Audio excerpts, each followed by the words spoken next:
Sciatica आणि disk herniation म्हणजे काय तर दोन मणक्यामध्ये एक चकती असते आणि ती चकती ही बाहेर येते आणि बाहेर आल्यामुळे नसा दबल्या जातात. उजव्या बाजूच्या पायाला मुंग्या चालू होतात. डाव्या बाजूने बाहेर आली तर डाव्या बाजूने मुंग्या चालू होतात. सायटिका हा जो आजार आहे तो 5 टप्प्यामध्ये पेशंटला दिसतो. मणके मानेमध्ये आहेत. C1 पासून C7 पर्यंत 7 मणके गेलेले आहेत. पोझिशनल व्हर्टेब्रल डिझिनेस त्यामध्ये बेसिकली पेशंटला किंवा रुग्णाला स्वतः फिरल्यासारखं वाटतं किंवा समोरचे फॅन फिरतात ते घर फिरते असं वाटतं. शिर्यते तत शरीरम जे झिजतं ते शरीर. साधारण एक अर्धा लिटर दूध गरम करायचं, त्याच्यामध्ये अश्वगंधा, कवचबी, दशमूळ, शतावरी हे सगळं टाकून तो भाताची पोटली शेक सगळ्या मानेवरती कमरेवरती जर दिला तर झिजलेले मणके लवकर बरे होतात. बाहेर येते, डिस्क सरकते, चकती सरकून ती नसांवरती प्रेस करते, त्यावेळेस ऑटोमॅटिक मणका हा तिरका होतो. मध्ये विसरल ऑर्गन इम्बॅलन्स होतात, जसं लिव्हर आहे, किडनीज आहे. राईट किडनी कधी कधी मूवच होत नाही, तिथले लिगामेंट टाईट होतात आणि त्याच्यामुळे पाठीमागे उजव्या साईडला दुखतं. आणि डोक्यावर हात ठेवल्यानंतर कसं समजतं ते? आम्ही जेव्हा डोक्यावर हात ठेवतो ते क्रेनिओसॅक्रलचा रिदम चेक करतो की नक्की प्रॉब्लेम कुठे आहे. एक्सरे आणि MRI मध्ये काय फरक आहे? पण बऱ्याच वेळा डिस्क कट करणं हा उपचार पूर्णपणे 100% फायदेशीर नाही आहे. तर अख्ख्या जगभरातनं हे पेशंट यायचं कारण आहे, कारण एक तर पहिलं विदाऊट ऑपरेशन. ते लोकांना, स्त्रियांना बघा, पिरियड यायच्या काळाच्या आधी खूप प्रचंड वेदना कमरेमध्ये असतात काही लोकांना, त्याच्यामध्ये वातच प्रदर म्हणजे 2 आणि 3च दिवस अंगावरनं जातात. हा मणका विकार जो आहे ना तो आयुर्वेदशास्त्रात खूप वेगवेगळ्या पद्धतीने सांगितलेला आहे. तर एक लक्षात घ्या, 3 प्रकृती आयुर्वेदशास्त्राने सांगितल्यात. एक वात प्रकृती, एक पित्त प्रकृती आणि एक कफ प्रकृती. वाद सध्या वर्क फ्रॉम होमचं कल्चर आहे, सगळेजण घरून काम करत आहेत, एका जागेवरती खूप वेळ बसून राहतात, तर त्यामुळे कंबरदुखी, पाठदुखी असे आजार वाढलेत का? 100 किलो, 100 किलो, 75 किलो डायरेक्ट पहिल्याच दिवशी उचलायला नाही जायचं आहे. अतिसाहस केलं जातं, क्रेजी होतात लोकांना. काय त्यांनी उचललं, आता मी पण उचलू शकतो. जिथे आयुर्वेदशास्त्र चालू होतं किंवा जिथे ॲलोपॅथी शास्त्र चालू होतं आणि जिथे ॲलोपॅथी सायन्सचा एंड आहे तिथे आयुर्वेदशास्त्राचा उगम आहे.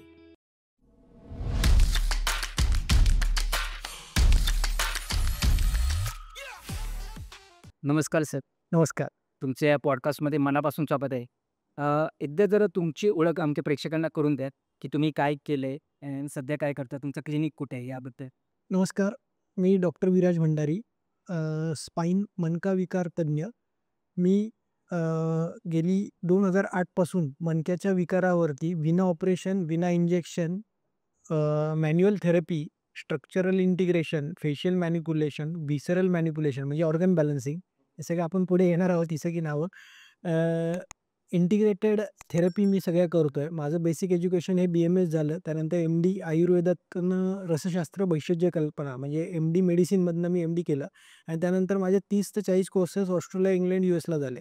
हे सगळे कोर्सेस मी मणक्याच्या विकारासाठी वेगवेगळ्या थेरपी कशा इंडियात आणता येतील आणि लवकरात लवकर रिझल्ट कसे देता येतील लोकांमध्ये आणि ऑपरेशन कसं वाचेल याच्याकडे फोकस ठेवून मी वेगवेगळे उपचार पद्धती शोधत गेलो आणि ते शिकत गेलो आणि ते वापरत गेलो. गेली 19 वर्ष आत्तापर्यंत 20,000 लोकांचे ऑपरेशन आम्ही वाचवलेत. अरे वा. बोलूयात आपण त्यांना आता काय. विषय क्लिनिक कुठे आहे? माझं क्लिनिक हडपसरमध्ये आहे. हडपसरमध्ये सिटी सेंटर वैभव थिएटरच्या समोर 4थ्या मजल्यावरती माझं क्लिनिक आहे आणि तिथे आपण साधारण एक 1.5 वर्ष पासून तिथे आपण शिफ्ट झालेलो आहोत. पूर्वी क्लिनिक स्वारगेटला होतं, आता हडपसरमध्ये आपण काम करतोय आणि महिन्यातनं एकच दिवस पेशंटला यावं लागतं. 3 तासाची थेरपी आपण देतो आणि साधारण 6 ते 7 सेशनमध्ये ज्यांची एक गादी बाहेर आहे, ज्यांच्या 2 गाद्या बाहेर आहेत किंवा दोन्ही बाजूनी गादी बाहेर आहे, त्यांच्यामध्ये 9 ते 12 सेशनमध्ये गाद्या पूर्ण आत जातात. पहिल्या दिवसापासून 30 ते 90% पेशंटला फरक पहिल्या दिवसापासून पडतो. ओके, हे सगळं विना ऑपरेशन करताय? येस, विना ऑपरेशन होतं. हे सगळं विना ऑपरेशन आहे सर, की ज्याच्यामध्ये कुठल्याही प्रकारचं इंजेक्शन, कुठल्याही प्रकारची चिरफाड केली जात नाही. सगळ्या मसल रिअलाइन करतो, बोन रिअलाइन करतो, ऑर्गन रिअलाइन करतो. सायटिका डिस्क हर्निएशन मध्ये हातापायाला मुंग्या काय येतात? सायटिका आणि डिस्क हर्निएशन म्हणजे काय तर दोन मणक्यामध्ये एक चकती असते आणि ती चकती ही बाहेर येते आणि बाहेर आल्यामुळे नसा दबल्या जातात. सायटिकामध्ये काय होतं सर, हे बघा, 2 मणक्यामध्ये एक पाण्याची गादी असते आणि ती गादी त्याच्यामध्ये न्यूक्लियस पल्पस म्हणजे चकती असते. ती चकती बाहेर येते आणि बाहेर येऊन नवला चिकटते. अशा वेळेस ती चिकटल्यानंतर बऱ्याच पेशंटला मुंग्या चालू होतात. उजव्या बाजूने गादी जर बाहेर आली, तर उजव्या बाजूच्या पायाला मुंग्या चालू होतात. डाव्या बाजूने बाहेर आली, तर डाव्या बाजूने मुंग्या चालू होतात. तसंच हातातनं मुंग्या येणं, उजव्या हातातनं, डाव्या हातातनं, ज्या बाजूने मानेतनं जर गादी बाहेर आली, तर मानेतनं मुंग्या येतात. कमरेतनं गादी बाहेर आली, तर कमरेतनं मुंग्या येतात. सायटिका हा जो आजार आहे, तो 5 टप्प्यामध्ये पेशंटला दिसतो. पहिला टप्पा जो आहे त्याच्यामध्ये अचानक दचका बसला किंवा अचानक काहीतरी मूव्हमेंट केली, फास्ट मूव्हमेंट केली आणि त्याच्यामुळे गादी बाहेर आली आणि गादी बाहेर आल्यामुळे तिथले मसल्स सगळे स्पाझममध्ये कडक होऊन जातात. मसल सगळे कडक होतात. मानेचा भाग, कमरेचा भाग तिथे कडक होतो पूर्ण आणि पेशंटला कोणीतरी धरून ठेवल्यासारखं वाटतं सकाळी उठल्या-उठल्या. सेकंड ग्रेडेशनमध्ये सकाळी उठल्यानंतर अर्धा तास स्पाझम असतो. ग्रेड 3 मध्ये मुंग्या येतात. ग्रेड 4 मध्ये पाय बधीर होतो. ग्रेड 5 मध्ये पायातली चप्पल निसटायला लागते. असं सायटिकाचे प्रकरण आहे. पहिलं दुखणं चालू होऊस पायाचा पॅरालिसिसपर्यंत तो प्रकार जातो, जर अंगावरती काढला तर. हां. मानेतनं गादी बाहेर येणं त्याला आपण सर्व्हायकल प्रोट्रुजन म्हणतो. प्रोट्रुजन येस. तर त्यामुळे चक्कर वगैरे येते. तर ते कशामुळे होतं? एक लक्षात घ्या, मानेमध्ये 7 मणके मानेमध्ये आहेत. C1 पासून C7 पर्यंत 7 मणके गेलेले आहेत. मानेच्या मधनं कॅरोटिड आर्टरी गेलेली आहे आणि ती कॉमन कॅरोटिड आर्टरी जी आहे, ती मानेचा मणका काही कारणामुळे दचका बसला, मागे आला, पुढे गेला, उजवीकडे वळला किंवा डावीकडनं मागे आला, तर ती कॅरोटिड आर्टरी ही दबली जाते. बऱ्याच वेळा सकाळी उठल्यानंतर मान वळवताना पेशंटला चक्कर येते. कधी-कधी दिवसभर आपण लॅपटॉपवर काम करतो आणि पटकन उजवीकडे बघितलं, पटकन डावीकडे बघितलं, तर ती चक्कर येते. That is the positional vertebra, positional vertebral dizziness. त्यामध्ये बेसिकली पेशंटला किंवा रुग्णाला स्वतः फिरल्यासारखं वाटतं किंवा समोरचे फॅन फिरतात, ते घर फिरते असं वाटतं. हे येण्याचं कारण आहे आर्टरी पिंचिंग होते तिथे आणि याच्यावरती क्रायोप्रॅक्टर नावाची जी ट्रीटमेंट आहे, ज्याच्यामध्ये आम्ही बोन सेट करतो, ते केल्या-केल्या चक्कर बऱ्याच रुग्णांची कमी होऊन जाते. ते कशामुळे होतं? होण्याचं कारण आहे झटका बसणं. कधी-कधी पेशंट पटकन काहीतरी उचलतोय, पटकन काहीतरी बघतोय. एखादी वस्तू पटकन उचलणं किंवा रोटेटरी मूव्हमेंटमध्ये म्हणजे मान वळवली आहे आणि पटकन डावीकडे घेतली. मान उजवीकडे वळवली आणि पटकन डावीकडे बघतोय. तर अशा झटका बसल, टॉर्क आणि फोर्स वाढल्यामुळे त्या चकत्यांवरती प्रेशर येतं. डिजनरेटिव्ह स्पाईनमध्ये मणक्यात फ्रॅक्चर होते का? हाडी झिजतात का त्या? एक लक्षात घ्या, डिजनरेटिव्ह स्पाईन म्हणजे काय? तर झिजणे. डिजनरेशन म्हणजे झिजणे. शिर्यते तत शरीरम. जे झिजतं ते शरीर. वयामानानुसार आपलं शरीर हे झिजत राहतं. पण बऱ्याच वेळा काय होतं, जे लोकं काबड कष्ट करतात आहे, चुकीच्या मूव्हमेंट्स करतात आहे, चुकीच्या हालचाली करतात आहे, चुकीच्या हालचालींमध्ये जिममध्ये ओव्हरवेट करतात आहे. ओव्हर वेट उचलणं चुकीच्या अवस्थेमध्ये, त्यामुळे बऱ्याच वेळा बोनला खड्डे पडतात.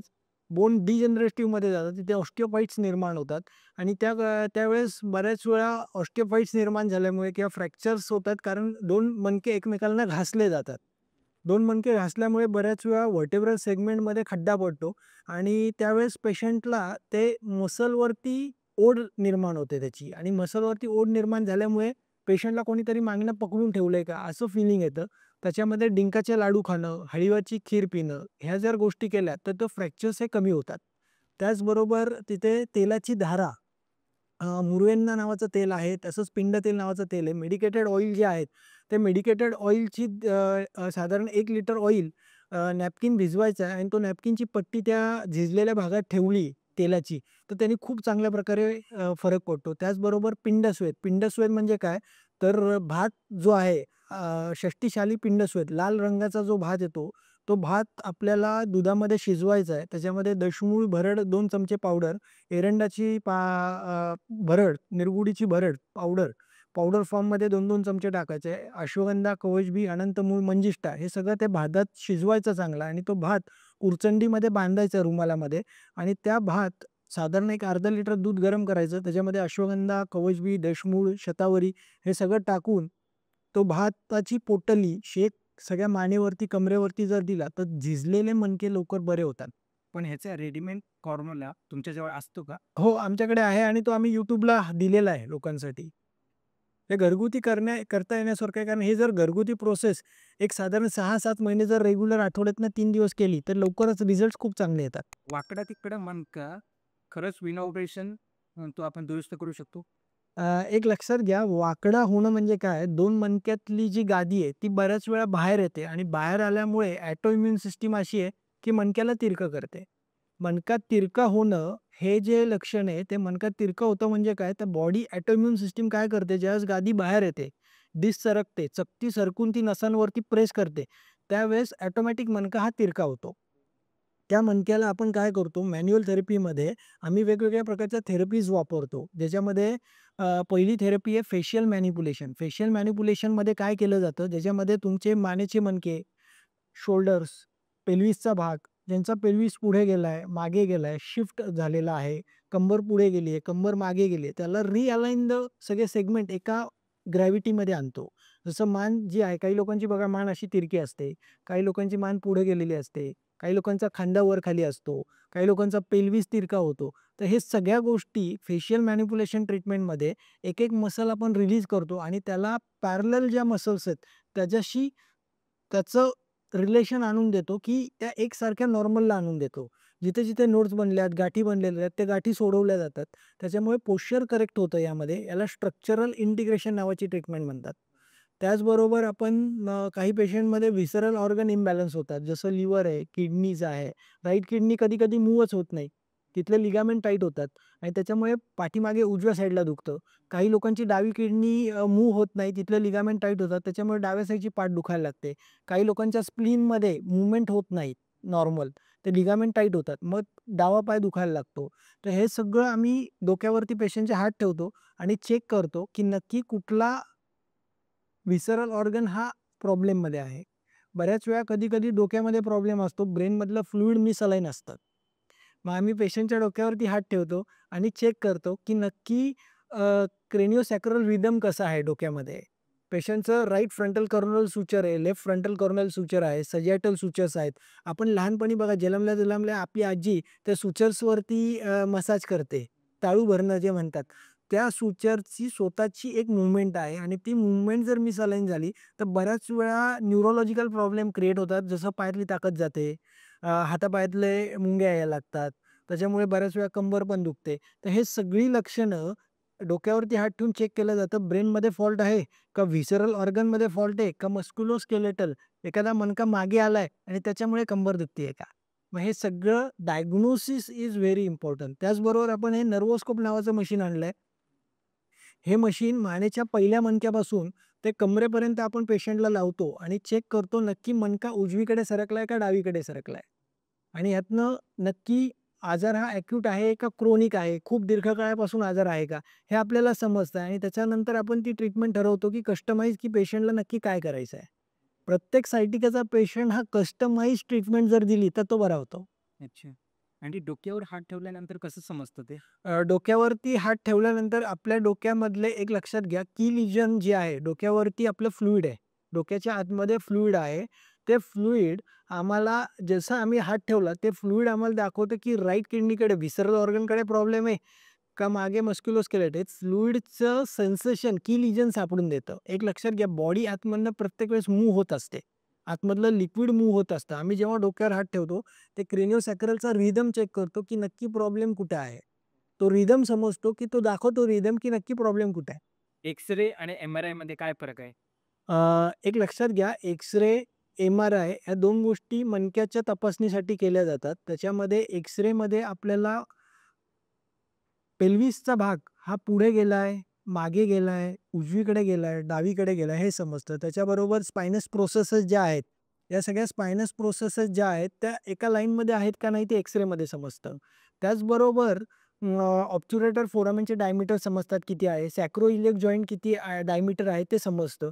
त्याचबरोबर एक्स-रेमधलं पुढची बाजू, मागची बाजू आणि लॅटरल बाजू समजते आणि एम-आर-आयमध्ये फक्त लॅटरल बाजू समजते, की तिथे कुठेतरी मसलच्या गाठी झाल्यात का? हिमॅन्जिओमा आहे का? रक्ताची गाठ आहे का? गादी बाहेर आल्यामुळे तिथे कुठे नर्व्हला प्रेशर आहे का? तिथला डायमीटर किती कमी झालाय? नस किती प्रमाणात चोकअप आहे? हे तुम्हाला एम-आर-आयमध्ये समजतं. एपिड्युरल इंजेक्शन मणक्यात घेतल्यानंतर बरेचसे पेशंट तुमच्या क्लिनिकमध्ये येतात. असं मी तुमच्या YouTubeमध्ये बघितलंय. तर त्याबद्दल काय सांगाल? एक लक्षात घ्या, इपिड्युरल इंजेक्शन म्हणजे काय? बऱ्याच वेळा गादी बाहेर आहे. ते समजा आता ही डाव्या साइडनी गादी बाहेर आहे. तर इथे ऑर्थोपेडिक सर्जन्स लोकं बुटाडिन नावाचं किंवा मसल रिलॅक्संट आणि काही स्टिरॉइड इंजेक्शन्स देतात.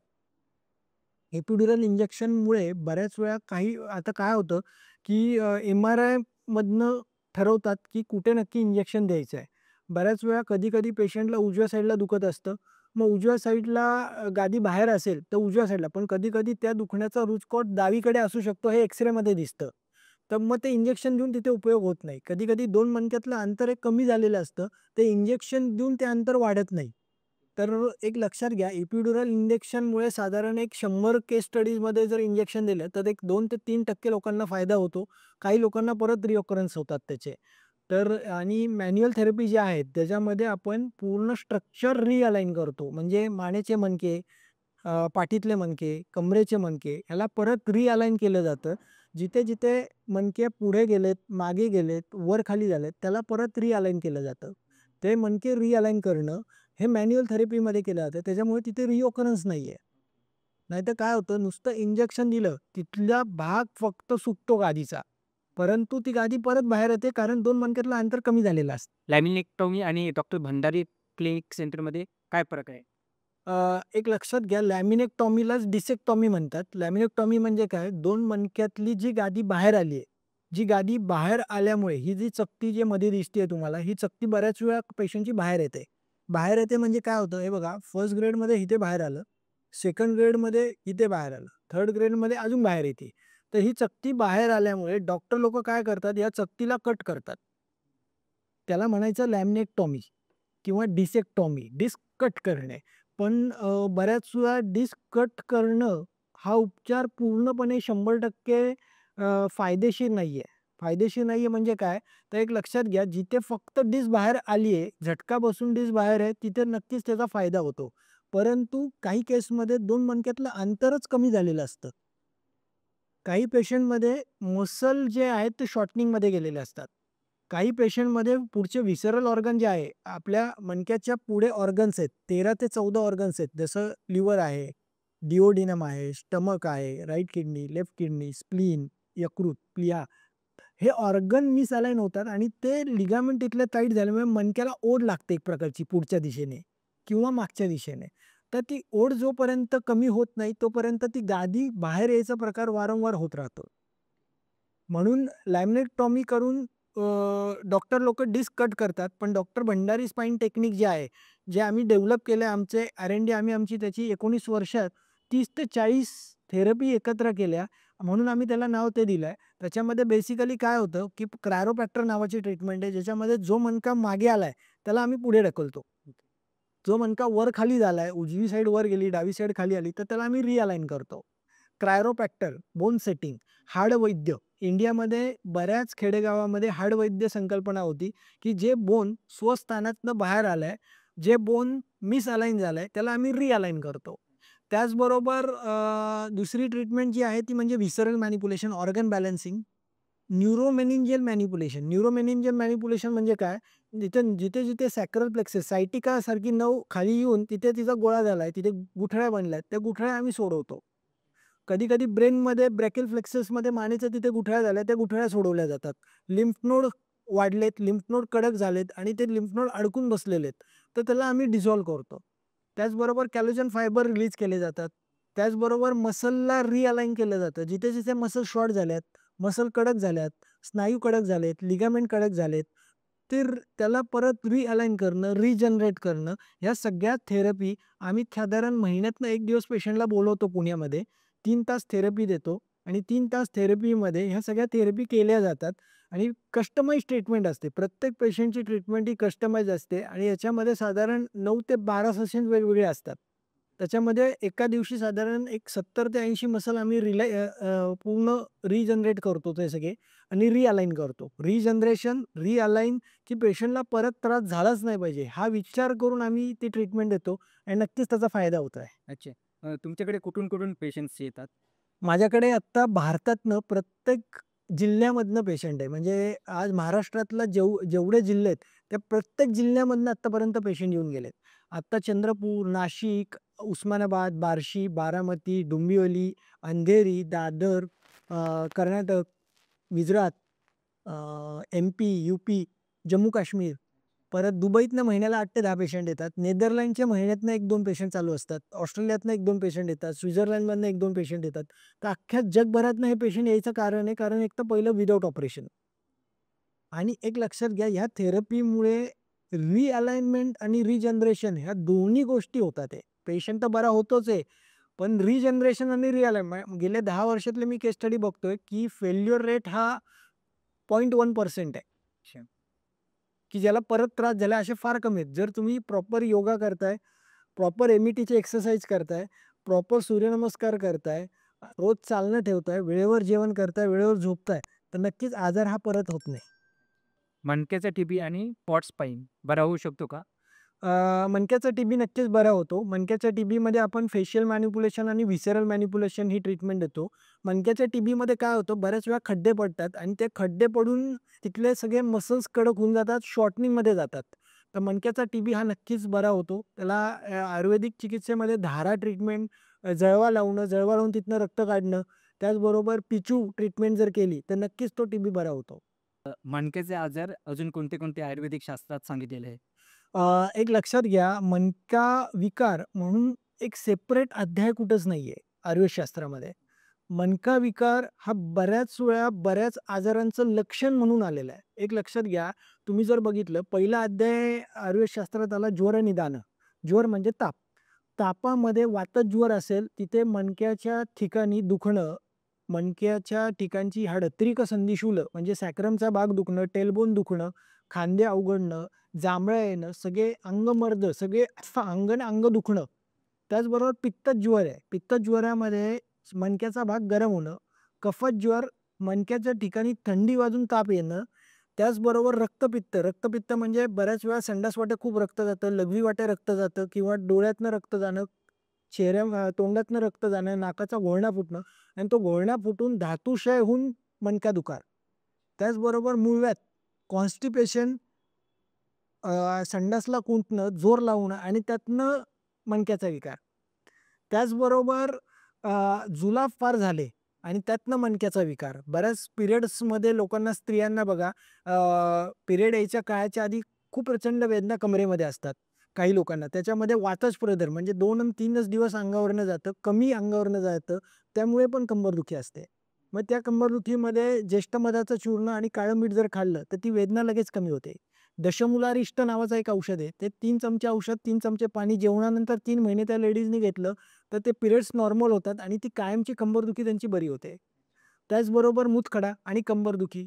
मूतखड्यामध्ये बऱ्याच वेळा काय होतं, स्टोन तो मागणं ज्यावेळेस हालतो, त्यावेळेस सकाळी उठल्यानंतर तुनी आणि प्रतितुनी मागणं पुढे दुखत येतं पेशंटला कमरेतनं.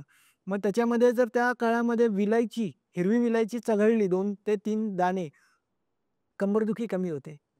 त्याचबरोबर गॅसेस होणं, पोटात फुगणं आणि त्यावेळेस कंबरदुखी होते.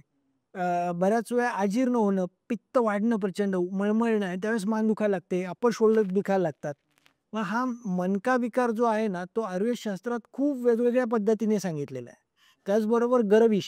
गरविष म्हणजे काय? तर आपण बाहेरचे पदार्थ चुकीच्या प्रमाणात, चुकीच्या अवस्थेमध्ये जर खाल्ले, विरुद्ध अन्न खाल्लं, तर त्याच्यामुळे बऱ्याच वेळा काही लोकांना कंबरदुखी, मांडदुखीचा त्रास होतो. उंदीर चावलाय, उंदीर चावल्यानंतर बऱ्याच वेळा कंबर सुजायला लागते. तिथे पूर्ण कमरेचा भाग काळा पडतो. कधी-कधी त्यातनं पस येतो. उपदेऊष फिरंग म्हणजे बऱ्याच वेळा पूर्वीच्याला सेक्शुअल डिसऑर्डर होता. त्याच्यामध्ये लघवीच्या मार्गातनं पस जाणे, लघवीच्या जागेवरती फोड येणे आणि त्याच्यामुळे कंबर दुखणे. अंगावरनं पांढरं खूप जाणे आणि त्यामुळे कंबर दुखणे, धातुक्षयजन्य. बऱ्याच वेळा आमवात नावाचा एक आजार आहे, ज्याच्यामध्ये सगळे सांधे सुजतात. मान सुजते, कंबर सुजते, घुटे सुजतात, गुडघे सुजतात आणि त्यामुळे कंबर दुखायला लागते, कंबर अवघडते, ताप आल्यासारखं वाटतं. आमवात ज्याच्यामध्ये आर-ए फॅक्टर पॉझिटिव्ह असतो. तसाच अजून एक आजार आलाय अँकोलॉजिंग स्पॉन्डिलोसिस, ज्याच्यामध्ये पूर्ण मणका कडक होऊन जातो. पाणी संपतं मणक्याच्या मधलं आणि बांबू स्पाईन, पूर्ण बांबूसारखा मणका होतो. त्या पेशंटला हलता येत नाही. मान जरी हलवायची तर हे बघा असं झालं. चालू शकत नाही, झोपू शकत नाही. अँकोलॉजिंग स्पॉन्डिलोसिस. एक लक्षात घ्या, खूप मणक्याचे वेगवेगळे आजार आयुर्वेदशास्त्रात आले. त्याला एक आहे, की पेशंटची नाडी बघणं, पेशंटला समजून घेणं, पुढनं मागणं चारी बाजूनी बघणं, त्याच्या टेस्ट सगळ्या करणं, एक्स-रे बघणं, एम-आर-आय करणं, सी-आर-पी, युरिक ॲसिड चेक करणं आणि त्याच्यावरनं ठरवणं, की नक्की ॲक्युरेट मणक्याचा आजार कशामुळे आहे. बऱ्याच वेळा नुसतं सायटिका स्लिप डिस्क नाही, तर बऱ्याच वेळा आजार हा इतरही आजार असतात. Diagnosis is very important in the spine disorder.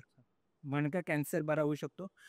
हो सर, मणक्याचा कॅन्सर बरा होऊ शकतो. त्याला ॲलोपॅथी सायन्समधल्या केमोथेरपी आणि इतर ट्रीटमेंट आणि त्यासोबत आयुर्वेदशास्त्रातली रसायन औषधं जर घेतली, तर नक्कीच मणक्याचे कॅन्सरला खूप चांगल्या प्रकारे बदल होतो. त्याचबरोबर व्हिसरल मॅनिप्युलेशन जी ट्रीटमेंट आहे, ती जर दिली, तर तिथल्या वेदना ह्या बऱ्याच प्रमाणात कमी होतात. त्याचबरोबर योग उपचार आणि शवासन. कॅन्सरमध्ये काय होतं, एक तर मेंटली पेशंट आधीच डिप्रेशनमध्ये गेलेला असतो. आता माझं काही खरं नाही, माझं संपलेलं आहे. बऱ्याच वेळा वेगवेगळ्या थेरपी इतर देतात. ॲलोपॅथी सायन्समधली बरीच इंजेक्शन, बरेच स्टिरॉइड ड्रग दिले जातात. त्यामुळं केमोथेरपीमुळे पेशंट ड्राउझी होऊन जातो, केसं गळतात, त्याचबरोबर वारंवार ताप येतो. जीवन जगण्याची इच्छा सोडून देतो, डिप्रेशनमध्ये जातो. तर एक लक्षात घ्या, शवासन, प्राणायाम जर केले आणि त्याचबरोबर आयुर्वेदिक औषधं, रसायन औषधं जर घेतली, तर नक्कीच कॅन्सरसारख्याही आजारावरती आणि त्या कंबरदुखी आजारावरती आपण नक्कीच मात करू शकतो. खूप सारे अभिनेते क्रायोप्रॅक्टर ट्रीटमेंट घेतात. तर ही ट्रीटमेंट काय आहे? क्रायोप्रॅक्टर म्हणजे काय? तर बोन सेटिंग. बोन सेटिंग म्हणजे काय? बऱ्याच वेळा एक लक्षात घ्या, आज अमेरिका, ऑस्ट्रेलिया, इंग्लंडमध्ये क्रायोप्रॅक्टर नावाची जी थेरपी आहे, क्रायोप्रॅक्टर म्हणजे ऑस्टिओपॅथ ट्रीटमेंट आहे. त्याच्यामध्ये क्रायोप्रॅक्टर हा एक डिव्हिजन आहे, ज्याच्यामध्ये बोन सेट केले जातात. मानेचे मणके, कमरेचे मणके हलवून त्याला रिअलाइन केलं जातं. तिथं जे काही प्रेशर एक्स्ट्रा नायट्रोजन साठलेलं आहे, त्याला ते बाहेर काढतात. त्याचबरोबर बोन जो मूव्ह झालाय पुढे, मागे, उजवीकडे, ते केल्यानंतर एकदम हलकं वाटतं, अमेझिंग फिलिंग येतं आणि बॉडीवरचा ताण सगळा निघून जातो.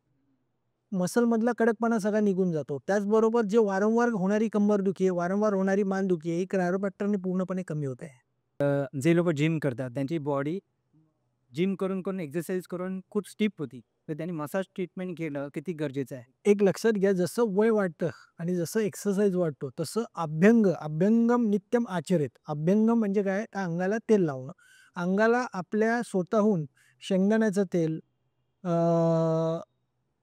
तिळाचं तेल हे हलक्या हाताने अंगाला लावायचं आहे. पावडर लावतो असं जर अंगाला तेल लावलं आणि त्या जिरवलं, तर तो स्टिफनेस सगळा निघून जातो. एक लक्षात घ्या, "शीर्यते तत शरीरम." शरीर हे सतत झिजतंय. वय जसं वाढतं, तसं शरीरातले आतमधले सगळे सांधे, स्नायू, लिगामेंट्स हे सगळे कडक-कडक व्हायला लागतात.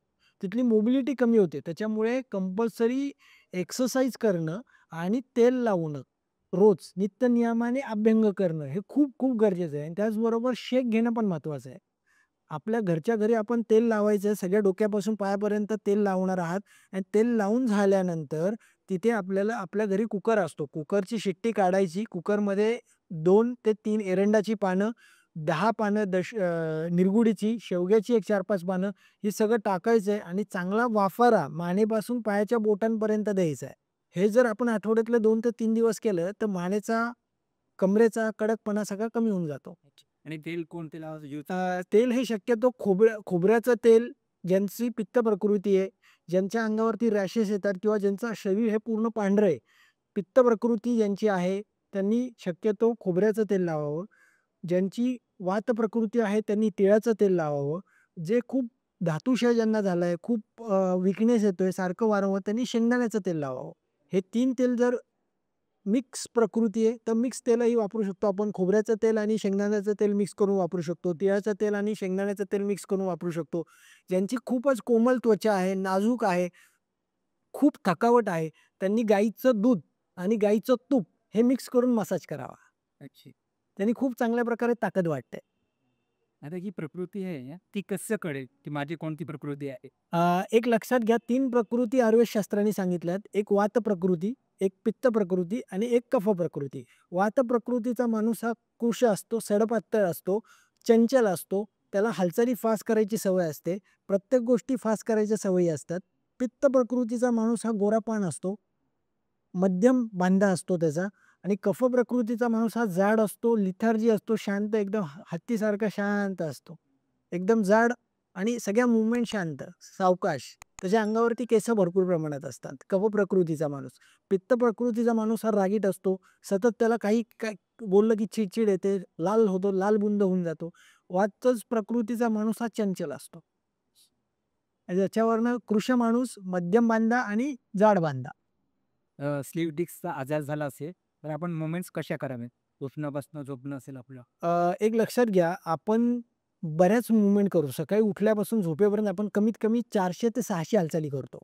बेडवरनं उठणं असेल, दात घासणं असेल, अंघोळ करणं असेल, शौचाला जाणं असेल, त्याचबरोबर ऑफिसला जाणं, नाश्ता करणं, जेवण करणं, झोपणं, इथपर्यंत आपण बऱ्याच हालचाली करतो.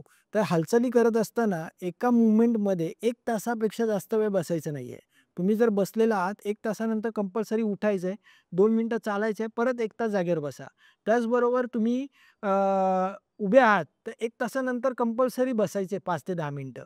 त्याचबरोबर रेल्वेचा प्रवास आहे, गाडीतला प्रवास आहे, दीर्घकाळ प्रवास करतो, तर गाडी 1 तासानंतर साईडला घ्यायची आहे, 2 मिनिटं रस्त्यावरती चालायचं आहे, परत बसायचं आहे. हे जर केलं तर मणक्यावरती प्रेशर येणार नाही, सायटिका, स्लिप डिस्कसारखा आजार होणार नाही.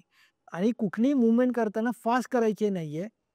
एकदा आपण एखाद्या साईडला वळतो, उजवीकडे वळतो आणि पटकन काहीतरी उचलतो, झटका बसेल अशा मूव्हमेंट काही करायचे नाही. समज एकाच पोश्चरमध्ये खूप वेळ बसलं किंवा उभं राहिले, तर काय होतं त्याने? एकाच पोश्चरमध्ये आपण जास्त वेळ बसलो, तर 2 मणक्यातलं अंतर हे हळू-हळू कमी होतं. कारण 33च्या 33 मणक्यामध्ये पाण्याची गादी आहे. ते गादीचं प्रमाण हे कमी होतं, पाण्याचं प्रमाण हे कमी होतं. बिकॉज ऑफ एकाच मूव्हमेंटला आपण फोर्स दिलाय. मग ती गादी हळू कमी होऊन डिजनरेशन चालू होतं. झिजायला चालू होतात मणके, कारण मणके एकमेकांना चिकटतात. ओके. रात्री झोप न येणे, हे सुद्धा पाठदुखीचे कारण आहे का? एक लक्षात घ्या, झोपणं, आहार, निद्रा आणि ब्रह्मचर्य हे 3 उपस्तंभ आयुर्वेदशास्त्राने सांगितले. आहार, निद्रा आणि ब्रह्मचर्य. आहार जो आहे तो योग्य वेळी, योग्य प्रमाणात घेतला पाहिजे. षडरसात्मक आहार पाहिजे. झोपणं हे वेळेवर पाहिजे. सकाळी उठणं वेळेवर पाहिजे. जर व्यवस्थित होत नाहीये, अवेळी झोपतोय, अवेळी उठतोय, तर बऱ्याच वेळा आपल्या मसलवर कडकपणा यायला लागतो. त्याचबरोबर झोप जर व्यवस्थित नाही झाली, तर सगळं अंग दुखायला लागतं. मग कमरेच्या आजूबाजूचे स्नायू हे कमजोर होतात आणि त्याच्यामुळे बऱ्याच वेळा कंबरदुखी चालू होते. त्याचबरोबर मानेचे मसल्स हे कडक होतात. काही वेळा एकदम टाईट होऊन जातात. मग मूव्हमेंट करायला पेशंटला रिस्ट्रिक्शन येतं. त्यामुळे झोप जर व्यवस्थित नाही झाली किंवा योग्य वेळेत योग्य झोप नाही घेतली, कमीत कमी 6 ते 7 तास जर झोप घेत असाल, तर आपले सगळे स्नायू हे तंदुरुस्त होतात. गादी परत त्यामध्ये पाण्याचं अंतर हे परत भरतं. रात्री आपण झोपल्यानंतर 2 मणक्यातलं पाणी हे परत तयार होतं. दिवसभर आपण उभा राहतो, ग्रॅव्हिटी अपोझिट फोर्स लागू होतो. त्याच्यामुळे सगळे मणके हे शॉर्टनिंगमध्ये जातात. झोपल्यामुळे परत रिजनरेशन होतं. बॉडीचं मेकॅनिझम आहे. आणि झोपेची काय वेळ असली पाहिजे? शक्यतो 9:30, 10, 10:30 पर्यंत रात्री झोपावं आणि सकाळी 5:30-6 ला कमीत कमी उठावं. स्लीप डिस्क, कंबरदुखीमध्ये इंडियन टॉयलेट वापरणं योग्य की आपला वेस्टर्न टॉयलेट?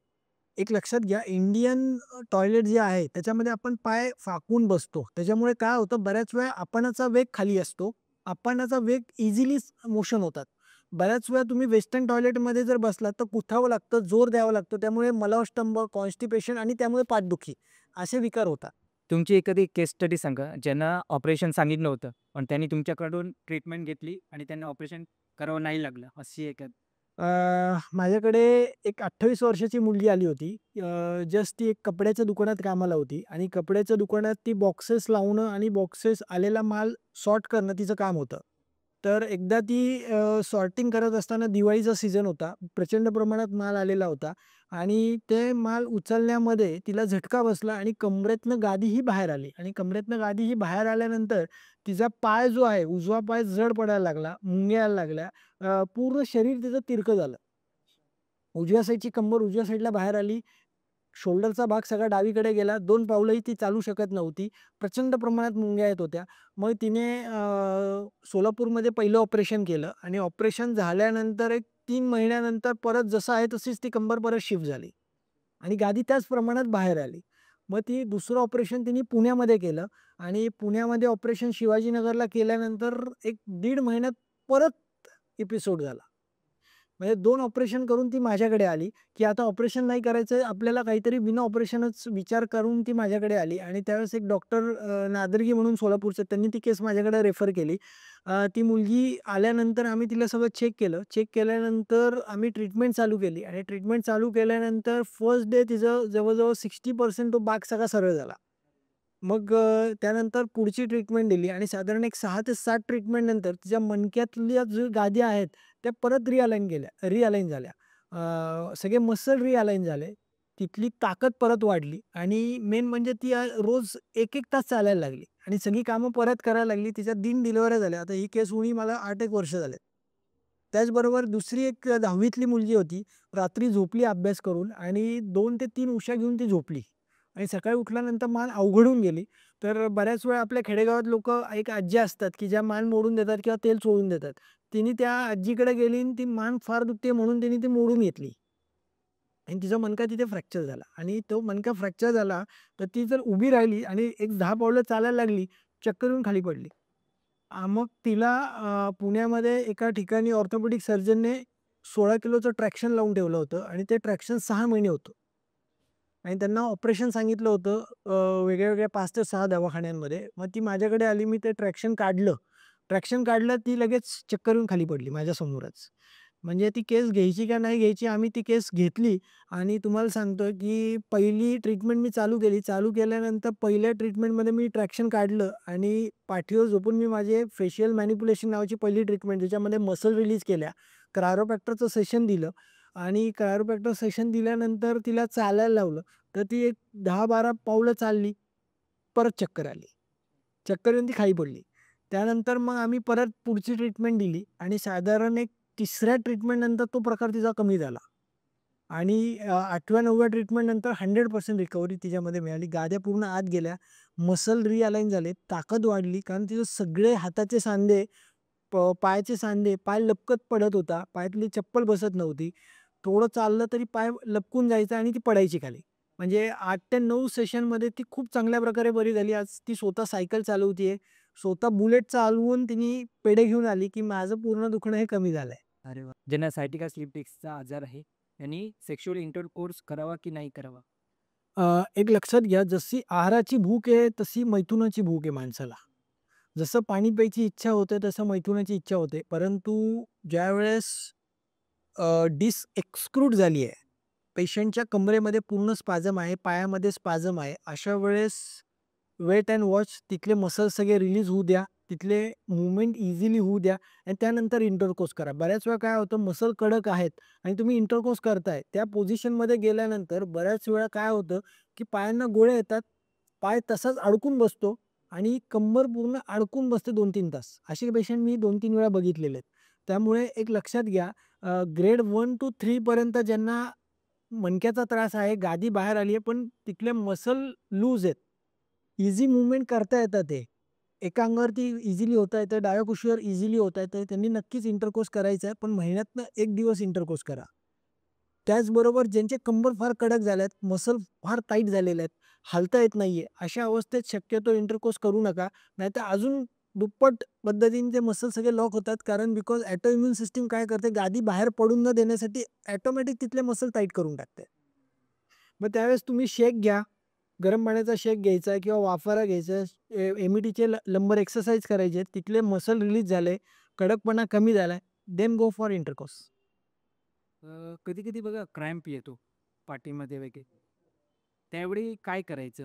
अ, तो क्रॅम्प जेव्हा येतो त्यावेळेस बेसिकली दुःख भगाव लेप नावाचं एक औषध आहे. मेडिकलमध्ये मिळतो बजरंग लेप नावाने. ते गरम करायचं पाण्यात कालवा, तिथं लेप करा किंवा सूर्यनमस्कार एक जरी मारला तरी तिथली लचक ही कमी होते. एक लक्षात घ्या, मसल कडक झाली आहे, लचक बसली आहे, झटका बसलाय, मसल टाईट झाली आहे. अशा वेळेस तुम्ही घरच्या घरी तिथे तेल लावा, थोडंसं शेका, सूर्यनमस्कारासारखं एखादं आसन तिथे एक 10 सेकंद प्रत्येक पोझिशनमध्ये थांबा, ही लचक कमी होऊन जाते. ज्या पेशंटला सायटिका आहे, त्यांना मूल होऊ द्यावं की नको? एक लक्षात घ्या, सायटिकामध्ये काय आहे, पहिलं डायग्नोज करावं की गादी किती प्रमाणात बाहेर आहे. बऱ्याच वेळा काय होतं, एपिकॅनॉल डायमीटर 4 स्क्वेअर सेंटीमीटर असतो. काही लोकांचा एपिकॅनॉल डायमीटर हा 14 असतो. तर 14 ते 16 ही नॉर्मल रेंज आहे. 4 असेल तर वेट वॉच, तो डायमीटर तिथे वाढवून द्यावा. तिथले 2 मणक्यातलं अंतर वाढवून द्यावं. गादी परत आत गेल्यानंतर go for the baby plan. बऱ्याच वेळा जर मणक्यातलं अंतर कमी झालंय, मसल स्टिफनेसमध्ये आहेत, स्पाझममध्ये आहे आणि तुम्ही बेबी प्लॅन करताय, तर त्यावेळेस बऱ्याच वेळा 3ऱ्या-4थ्या महिन्यात अबॉर्शनचे चान्सेस असतात. कारण बऱ्याच वेळा पेन इतकं सिव्हिअर होतं, की अबॉर्ट होतात बेबीज. अशा एक 4-5 केस स्टडी मी बघितल्यात. त्यामुळे कंपल्सरी तो आजार पूर्ण बरा झाल्यानंतर गो फॉर बेबी प्लॅन. अच्छा. ज्यांना मणका विकार आहे किंवा स्लीप डिस आहे, मानदुखी, कंबरदुखी आहे, त्यांनी कोणते एक्सरसाइज करावी? एक लक्षात घ्या, बॉडी जी आहे, मानदुखी असो किंवा कंबरदुखी असो, आपण डोक्यापासून पायापर्यंत सगळ्या एका ग्रॅव्हिटीमध्ये उभे आहोत.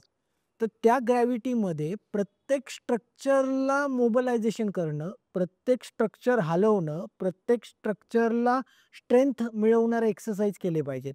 म्हणजे सोमवारी तुम्ही उभी राहून आसनं करा, मंगळवारी पुढे वाकून आसनं करा, बुधवारी बॅकवर्ड बेंडिंगची आसनं करा, गुरुवारी तुम्ही पाठीवरती झोपून आसनं करा, शुक्रवारती पोटावरती झोपून आसनं करा. एक लक्षात घ्या, प्रत्येक प्रकारची आसनं प्रत्येक भागाला एनर्जी मिळवून द्यायची आहे आणि प्रत्येक भागातली मोबिलिटी जर वाढवली, तर मणक्याचा आजार हा नक्कीच बरा होतोय. अच्छा. पाठदुखीच्या वेळी मसाज कसा करावा?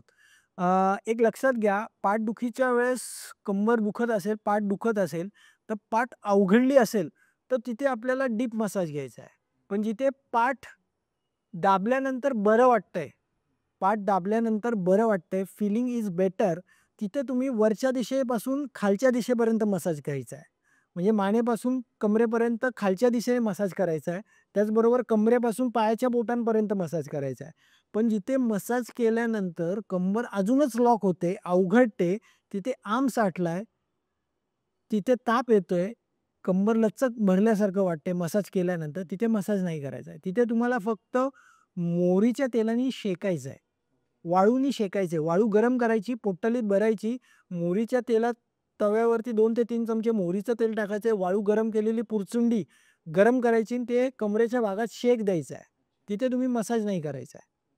मसाज करताना जिथे मसाज केल्यावर बरं वाटतं असे जे पेशंट आहेत, त्यांना मानेपासून पायाच्या बोटापर्यंत खालच्या दिशेने मसाज करायचा आहे. अच्छा. आणि ज्यांना मसाज केल्यावर त्रास होतोय, त्यांनी मसाज नाही करायचा. त्यांनी मसाज करायचा नाही, त्यांनी वाळूचा शेक घ्यायचा आहे किंवा पत्रपोटली स्वेदन. पत्रपोटली म्हणजे काय? निरगुडीची पानं, एरंडाची पानं, शेवग्याची पानं, लसूण, खोबरं, लिंबाच्या फोडी, मेथीदाणा हे सगळं गॅसवरती गरम करायचं, फ्राय करायचं मोहरीच्या तेलामध्ये. सगळं बारीक करून तुकडे सगळे पत्राचे बारीक करायचे.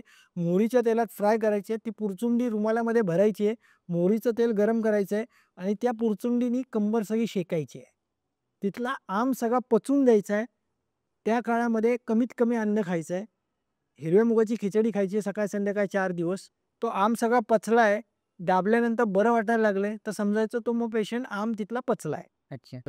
सध्या वर्क फ्रॉम होमचं कल्चर आहे. सगळेजण घरून काम करतायत. एका जागेवरती खूप वेळ बसून राहतात. तर त्यामुळे कंबरदुखी, पाठदुखी असे आजार वाढलेत का? असं तुम्हाला वाटतंय? हो, कारण काय होतं एक लक्षात घ्या, सध्या वर्क फ्रॉम होममुळे एक तर पहिलं मेंटली प्रेशर वाढलंय. कारण एक लक्षात घ्या, माणूस हा फिरणारा प्राणी आहे. एका जागी बसणारा प्राणी नाहीये. तुम्ही जर त्या माणसाला एका जागेवरती घरात बसवलं 24 तास, तर तो मेंटली डिप्रेशनमध्ये जातो. बऱ्याच वेळा कोण गप्पा मारायला नाहीये, सतत काम, काम, काम. त्याच्यामुळे मेंटल प्रेशर हे वाढतं. त्याचबरोबर कामाचं प्रेशर, त्याचबरोबर घरातल्या लोकांबरोबर ती बाउंडिंग जे आहे ते बरंच कमी होतं, कारण दिवसभर 12 तास 18 तास तो लॅपटॉप समोर असतो. मग त्याच्यामुळे बऱ्याच वेळा वर्क फ्रॉम होममुळे एक तर घरात तशा प्रकारचे टेबल्स, तशा प्रकारच्या खुर्च्या अवेलेबल नसतात. माणूस टिपॉयवरती बसून काम करतो, कधी किचनमध्ये उभा राहून काम करतो, कधी सोफ्यावरती बसून काम करतो. वेडं-वाकडं बसणं आणि त्यातनं लचक बसणं, त्या मसलची स्ट्रेंथ कमी होणं, त्या मसलची ताकद कमी होणं आणि त्याच्यामुळे डिस्क बाहेर यायचे प्रकार दिवसेंदिवस वाढत चाललेत. खूप लोकं बाईकवरून ट्रॅव्हल करतात. स्कूटी चालवतात किंवा टू व्हीलर जे काय आहे. रस्त्यावरती आपले खूप सारे खड्डे आहेत. बरोबर, त्यामुळे खूप जणांना पाठदुखीचा त्रास होतो. बरोबर. ते कशामुळे होतं? त्याच्यावरती काय उपाय आहे? एक लक्षात घ्या, बऱ्याच वेळा दणका जो बसतो, एक लक्षात घ्या, आपल्या पाठीमध्ये जे मणके आहेत, त्या मणक्यांच्या मध्ये चकत्या आहेत आणि त्याच्यामध्ये जे न्यूक्लियस पल्पस आहे, हे आपलं जेली लाइक स्ट्रक्चर आहे. हे जे स्ट्रक्चर आहे, ते तुमचं शॉक ऑब्झर्व्हर म्हणून काम करतं. प्रत्येक पेशंटमध्ये, प्रत्येक माणसामध्ये. पण एखादा खड्डा हा जोरात खूप खोलवर असेल, गाडी फास्ट असेल, दचका बसतो आणि ते दचका बसल्यामुळे गादी ही बाहेर फेकली जाते because of torque and force. आणि त्यामुळे बऱ्याच वेळा गाडी बाहेर आली, तर बेसिकली सायटिका किंवा स्लिप डिस्कचा त्रास होतो. कारण स्लिप होते डिस्क तिथली आणि ती बाहेर मागच्या दिशेने पडली, तर मुंग्या यायला लागतात. पुढच्या दिशेने पडली, तर पेशंटला काही त्रास होत नाही. मग त्यामुळे खड्डे असतील, तर गाडी ही सावकाश चालवायची आहे, स्पीड कमी ठेवायचा आहे. म्हणजे आपल्याला मणक्याचा आजार हा होणार नाहीये. ओके. जी मुलं जिममध्ये एक्सरसाइज करतात, स्क्वॉट असतील किंवा डेडलिफ्ट असतील, हो. ते करताना खूप वेळा मणक्याचा त्रास होतो. म्हणजे लोअर बोन आहे बरोबर. त्याला तिथे झटका बसतो. झटका बसतो. तर त्याच्यासाठी काय उपाय आहे किंवा काय काळजी घेतली पाहिजे? एक लक्षात घ्या, पहिली गोष्ट डेडलिफ्ट मारत असाल तर ते डेडलिफ्टसाठी जे काही इन्स्ट्रक्टर आहेत, जे काही टीचर्स आहेत, जे काही जिम ट्रेनर्स आहेत, त्यांच्याकडनं पहिलं ते विशिष्ट उचलताना कधी श्वास घ्यायचा आहे, कधी श्वास सोडायचा आहे, हे समजून घ्यायचं आहे. त्याचबरोबर तुम्हाला झेपल तेवढेच वेट उचलायचे आहेत. उगाच विनाकारण ते Instagramची एखादी रील बघायची, 4 ती 200 kilo, 150 kilo, 100 kilo, 75 kilo direct पहिल्याच दिवशी उचलायला नाही जायचं आहे. यू हॅव टू पहिले तुम्ही एक 5 किलो उचला, मग 10 किलो उचला, मग पुढच्या आठवड्यात 25 किलो उचला. बऱ्याच वेळा काय होतं, क्रेझी अतिसाहस केलं जातं. क्रेझी होतात. लोकांना काय त्याने उचललंय आता मी पण उचलू शकतो. आय कॅन आणि त्या आय कॅनमध्ये चुकीच्या अवस्थेत उचललं जातं. खाली ठेवताना जे दचका बसतो ती गादीच बाहेर येते. असे बरेच पेशंट आत्ता दिवसेंदिवस वाढत चाललेत. तर कृपया जे लोकं अशा प्रकारचे व्यायाम अतिसाहस करतात ते जाणून बुजून तुम्ही सगळ्या गोष्टी करा. कॉन्शियसनेसनी करा. तर नक्कीच तुम्हाला त्रास होणार नाहीये. आयुर्वेद आणि ॲलोपॅथीमध्ये काय फरक आहे? तुम्ही काय रिकमेंड कराल? ऑफकोर्स आयुर्वेदा. पण आयुर्वेदामध्ये सगळ्या ऑपरेशन्सवरती इलाज आहे का? एक लक्षात घ्या, आयुर्वेद हे पण शास्त्र आहे, ॲलोपॅथी हे पण शास्त्र आहे. दोघांना प्रत्येकाच्या मर्यादा आहेत. कोण चांगलं आहे, कोण वाईट आहे नाही, दोघंही चांगले आहेत. एक लक्षात घ्या, दोन्ही शास्त्र वेगळे आहेत. जिथे आयुर्वेद शास्त्र चालू होतं, जिथे आयुर्वेद शास्त्र चालू होतं किंवा जिथे ॲलोपॅथी शास्त्र चालू होतं आणि जिथे ॲलोपॅथी सायन्सचा एंड आहे, तिथे आयुर्वेद शास्त्राचा उगम आहे. आणि जिथे आयुर्वेद शास्त्र काम करत नाही, तिथे ॲलोपॅथी शास्त्र काम करतं. दोन्ही गाडीच्या चाकं आहेत. जिथे आयुर्वेदात काम होतं, तिथे ॲलोपॅथी काम करत नाही. जिथे ॲलोपॅथी शास्त्र काम करतं, तिथे आयुर्वेद शास्त्र काम करत नाही. त्याच्यामुळे दोघांचा साधायचंय, दोघांना इंटिग्रेट करायचंय आणि जिथे ज्याला ज्या पेशंटला ज्याची गरज आहे, ती गोष्ट तिथे वापरायची आहे. नाही, पण समजा एखादा आजार झाला, तर कोणत्या डॉक्टरकडे जावं? आयुर्वेदिक डॉक्टरकडे की ॲलोपॅथी? एक लक्षात घ्या, तो आजार का आहे, त्याचं निदान होणं खूप गरजेचं आहे पहिलं. एक लक्षात घ्या, तुम्ही कुठल्याही डॉक्टरकडे जाण्याच्या आधी त्याचं निदान होणं, तो रूट कॉज समजणं त्या डॉक्टरला. कारण एक लक्षात घ्या, पॅथीपेक्षा तुम्ही कुणाकडे जाताय हे खूप महत्वाचं आहे. तो डॉक्टर किती टॅलेंटेड आहे. त्या डॉक्टरचं नॉलेज किती आहे आणि तो किती व्हर्सटाईल आहे. कारण एक लक्षात घ्या, ज्या डॉक्टरने सगळ्या वेगवेगळ्या शास्त्राचं नॉलेज घेतलंय, तो डॉक्टर श्रेष्ठ. मग त्यामुळे तुम्ही असा डॉक्टर बघा, की ज्या डॉक्टरला सगळ्याच प्रकारचं नॉलेज आहे. मग तो तुम्हाला योग्य सल्ला देऊ शकेल, की नक्की कुठल्या शास्त्राकडे जायचंय. आणि एक लक्षात घ्या, मी जेन्युइन सांगतो, की आता जिथे मणका पुढे गेलाय, अँट्रोलिस्थेसिस झालंय, तिथे आम्ही पेशंटला सांगून टाकतो, की ही माझ्या शास्त्रामध्ये याच्यासाठी ट्रीटमेंट नाहीये. तुम्ही ऑपरेशन करून घ्या. पण जिथे रिट्रोलिस्थेसिस झालाय, डिस्क हर्निएशन झाली, गादी बाहेर आली, चकती दबून नसा चोकअप होतात, तिथे ऑपरेशन 100% वाचतं. आयुर्वेदामध्ये असे अजून आता तुम्ही मणक्याच्या आजारांवरती उपचार करता, की बिना ऑपरेशन. शस्त्रक्रिया तुम्ही बिना ऑपरेशन तुम्ही ते करता. असे अजून कोणते आजार आहेत किंवा असं किती आजार आहेत जे आपण बिना ऑपरेशन करू शकतो? म्हणजे आयुर्वेदाच्या मदतीने? एक लक्षात घ्या, डोळ्यांचे विकार आहेत, जसं रात आंधळेपणा आहे. तिथं जिथे ॲलोपॅथीमध्ये औषधं नाहीयेत, जिथे पेशंटला 2-3 दिसतं. एकच गोष्ट 4-5 वेळा दिसते, तिथे आयुर्वेदात चांगले खूप रिझल्ट आहेत. जिथे ताप येतोय, ताप जातच नाहीये, दीर्घकाळ ताप येतोय, पण ॲलोपॅथी औषधं घेऊनही ज्यांना फरक पडत नाही. एक लक्षात घ्या, जे कोणतेही आजार आहेत, ॲलोपॅथी औषधं दीर्घकाळ घेतलेली आहेत किंवा 2-3 महिने घेऊनही रिझल्ट मिळत नाहीये. अशा प्रत्येक आजारावरती आयुर्वेद औषधं लोकांनी घ्यावीत. त्यांच्या जवळ जे कोणी आयुर्वेदिक वैद्य असतील त्यांच्याकडे जावं. व्यवस्थित नाडी वैद्यांकडे जाऊन जर औषधं घेतली, तर नक्कीच रिझल्ट्स हे खूप चांगले येतात. धन्यवाद सर. तुम्ही आलात. खूप तुमच्याकडून गोष्टी शिकायला मिळाल्या. त्यामुळे तुम्हाला खूप साऱ्या शुभेच्छा आणि तुम्ही खूप चांगलं काम करताय, की बिना ऑपरेशन जे उपचार होतात. कारण पेशंटला पण ना तो ऑपरेशनचा त्रास नको असतो. बिना ऑपरेशन जर म्हणजे गोष्टी ठीक झाल्या, चांगल्या झाल्या, ते सुदृढ झाले, तर त्यांना तेच पाहिजे असतं. त्यामुळे ते नक्कीच. तुम्ही उपचार करताय ते खूपच चांगलं आहे. तुम्हाला तुमच्या पुढील वाटचालीसाठी आमच्या टीमकडून खूप साऱ्या शुभेच्छा. Thank so much. धन्यवाद. एन-पी क्रिएशनचे जेवढे पॉडकास्ट बघणारे लोक आहेत, माझ्या डॉक्टर भंडारी स्पाइन क्लिनिक नावाचं यूट्यूब चॅनल आहे. कसं उठायचं आहे, कसं बसायचं आहे, कसं चालायचं आहे, गादी कशी पाहिजे, आपला बेड कसा पाहिजे, याचे संदर्भातले सगळे व्हिडिओज आम्ही आमच्या चॅनलला टाकलेत. त्याचबरोबर आहार कसा पाहिजे, जेवण कसं करायचं आहे, आपली थाळी कशी असावी जेवणाची, सकाळची थाळी कशी असावी, संध्याकाळची थाळी कशी असावी, याचं बरंच मार्गदर्शन आम्ही Instagramवरती केलं आहे. त्याचबरोबर योगा कसा करायचा आहे, सोमवारी योगा कसा करायचा आहे, जे मी सांगितलं मगाशी, त्याचे आसनं कशी करायची आहेत, त्याचे शवासन कसे करायचे आहेत, त्याचेही व्हिडिओज आम्ही यूट्यूबला टाकलेले आहेत. ज्यांना अशा प्रकारचे त्रास आहे त्यांनी नक्कीच तो व्हिडिओ बघून सावकाश सगळं करा. ते करून तुम्हाला बरं वाटत आहे, ऑल इज गुड. पण ते करूनही थोडाफार त्रास राहतोय, नक्कीच चांगल्या डॉक्टरांना तुम्ही दाखवा आणि तुम्हाला सर्वांना चांगली बुद्धी ईश्वराने देवो, तुमचं कल्याण हो, तुमचे सर्व प्रकारचे आजार लवकरात लवकर कमी होवोत, ही भगवंताकडे मी प्रार्थना करतो. गणपती बाप्पा मोरया.